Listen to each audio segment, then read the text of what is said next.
வணக்கம் நண்பர்களே. நீங்கள் பார்த்துட்ருக்கிறது ஒரு கமலா ஆரஞ்சு செடி.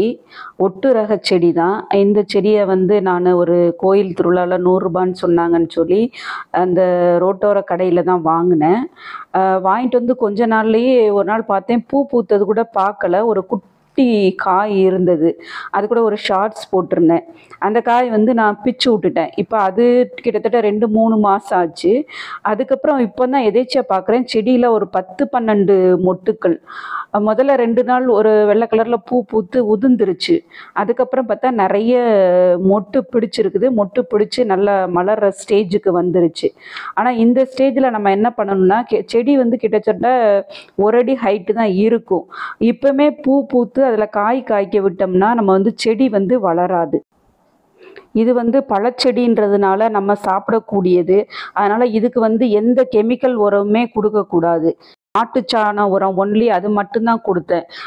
1 மாதத்துக்கு ஒரு தடவை அந்த மூட்டை சுற்றி போட்டு விட்டதோடு சரி. அதிலே நல்லா இந்த செடி நல்லா துளுத்து நல்லா வருது.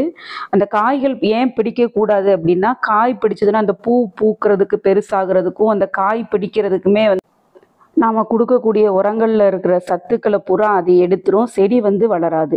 அதனால தான் செடியை நம்ம வளர விடணும். அதுக்கப்புறம் தான் நம்ம பலன் எதிர்பார்க்கணும். அப்படியே இதில் காய்கள் இருந்தாலுமே அது பெருசாகாது, பிஞ்சிலே வெம்பிடும். அதனால தான் நம்மளே ஆரம்பத்திலே இந்த மொட்டுக்கள் ஸ்டேஜ்லேயே அந்த இடத்துல பறித்து விட்டோம்னா, அந்த நுனி கட் பண்ணி விடும்போது நம்மளுக்கு நிறைய பக்க கிளைகள் வெடித்து செடி நல்லா பெரிய மரமாக வளரும். நம்ம இதுக்கு கெமிக்கல் உரமும் கொடுக்க தேவையில்லை. இதில் பூச்சி தாக்குதல் இப்போதைக்கு வரல. அப்படி வந்ததுன்னா நம்ம வேப்பெண்ணெய் கரைசல் மட்டுமே கொடுத்தா போதும். அப்படி இல்லைன்னா வீட்டிலே தயாரிக்கக்கூடிய பூச்சி விரட்டிகளை பயன்படுத்தலாம். இந்த செடியை நான் தரையில் தான் வச்சுருக்கேன்.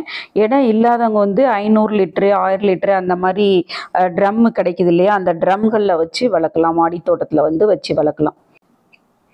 இந்த டிப்ஸ் உங்களுக்கு யூஸ்ஃபுல்லாக இருந்ததுன்னா என்னோடய சேனலை சப்ஸ்கிரைப் பண்ணி மறக்காமல் பெல் ஐக்கானையும் எனேபிள் பண்ணிடுங்க. மீண்டும் அடுத்த வீடியோவில் வேறொரு புதிய வகை செடியை பற்றிய பதிவுடன் உங்களை சந்திக்கிறேன். அதுவரைக்கும் பை நண்பர்களே.